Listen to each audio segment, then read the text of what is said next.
องกราบสวัสดีและสวัสดีพ่อแม่พี่น้องกันเมื่อสู่หูสุขคนมื้อนี้กันมาพบมาพ่อเนาะสนใจคือเก่ามื้อนี้น้ำใจกับอยู่ให้อยู่นาเก่าพี่น้องกับอยู่ให้อยู่นามื้อนี้ร่างได้ปลูกข้าวแล้วเลยพี่น้องเนาะเขาจะไปหาของกินพี่น้องหาของป่าเนาะมาหา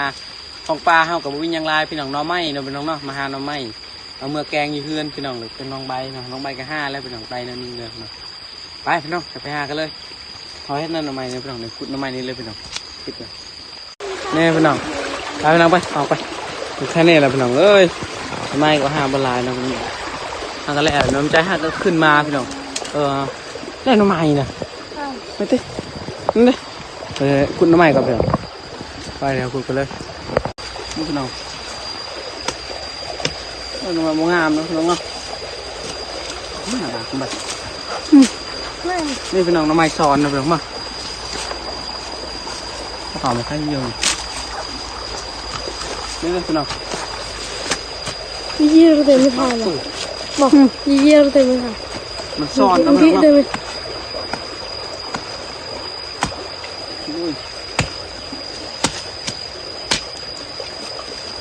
แก่ไงเลยพี่น้องเอ้ยขวัญแม่มันเลยพี่น้องเดียวตายตัวพี่น้องเนาะนี่มันหนึ่งอยู่เนาะนั่นแบบถ่ายบากนี่พี่น้อง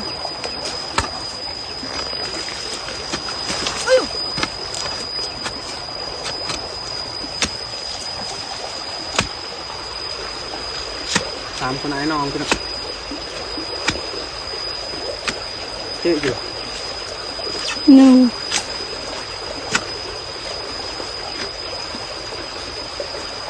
โอ้ไม่มึงบ้างน่ะ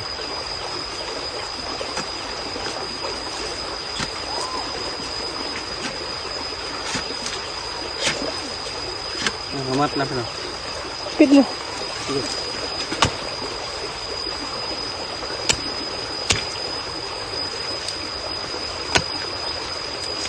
เอ้ยยังไง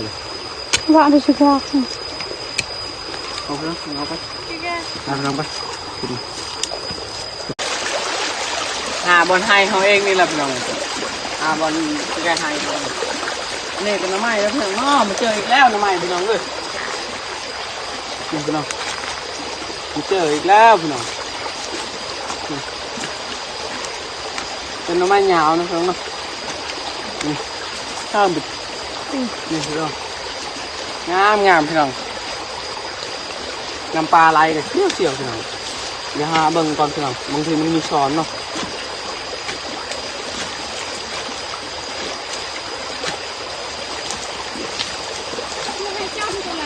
มีช้อนเลยน้อยแห้งกันเลยพี่น้องมีช้อนพี่น้องน้อยเสร็จไปเอ็ดเลยก็จะบาดขึ้นไปเสร็จบาดกองเท้าเสร็จมันก็เลยว่างมอยนี่พี่น้องได้มันวิหลงสวยนี่ห้ามมาบาดเนี่ยนี่พี่น้องซับออกเลยพี่น้องเลยข้ามบิดใช่นี่พี่น้องให้มันเลยเสียเลยตัวเตะกันโอ้น้องเอ้ยชับบัวมันออกแล้วพี่น้องเท่โอ้โหคิดแต่บางตุ้มเลยน้ำก่อนบ้างอะไรน้ำไม้นะน้องมันเป็นต้นเลยเรามาขุดเลยพี่น้อง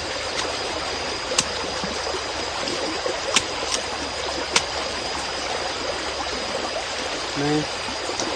โอ้ยพี่น้องหญ้าพี่น้องเดี๋ยวให้น้องใบเห็ดต่อพี่น้องเอาไปให้จุ่มใบให้จุ่มใบ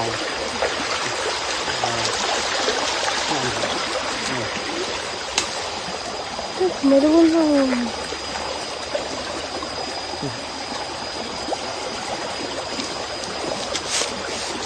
เดี๋ยวหาซับเอาพี่น้องหาเห็นจุ่มใส่พี่น้องไม่กี่เข้าทำมีปืนน้อยแหงอะไรพี่น้องมาเอาหนีปืนเฮ้ยพี่น้องช่วยปืนกัน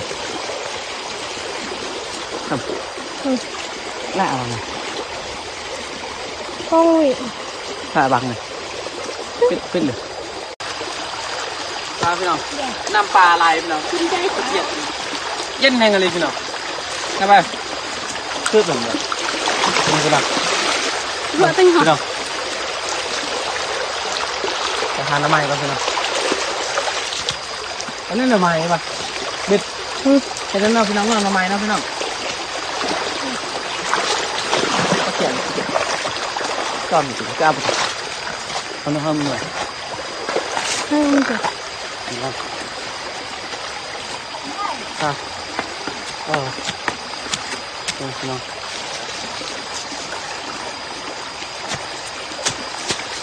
เนื้อห้าก่อนพี่น้องบางทีมันมีช้อนนะพี่น้องเนาะ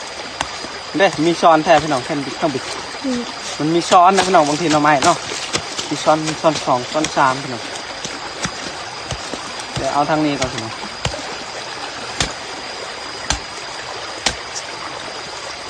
ได้ไหมพี่น้อง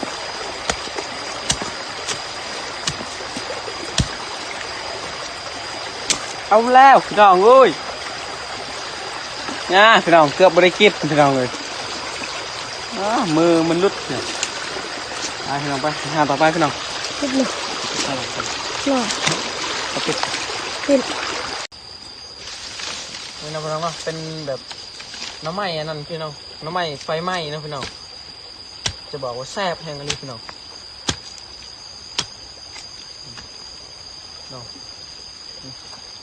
ตัวนี้น้อยแบบนี้พี่น้องเวลาปอกแล้วมันจะอ่อนพี่น้องเนาะเวลาแกงนะมันหวานๆนะพี่น้องฮะจะต้องเอาหนึ่งเราพี่น้องเนาะไปพี่น้องเดี๋ยวไปหาทางคนเลยพี่น้องไปติดเลยพี่น้องเลยมือนะอุ้ยมันมีเกลือบ้างเป็นไรบ้างพี่น้องมีแต่ไหน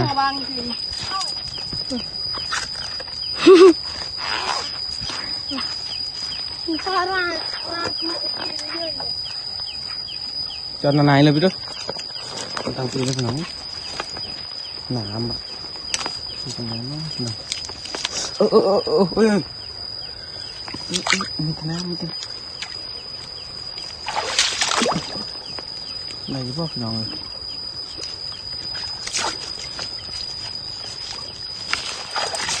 โอ้ยใจเชยไปหน่อย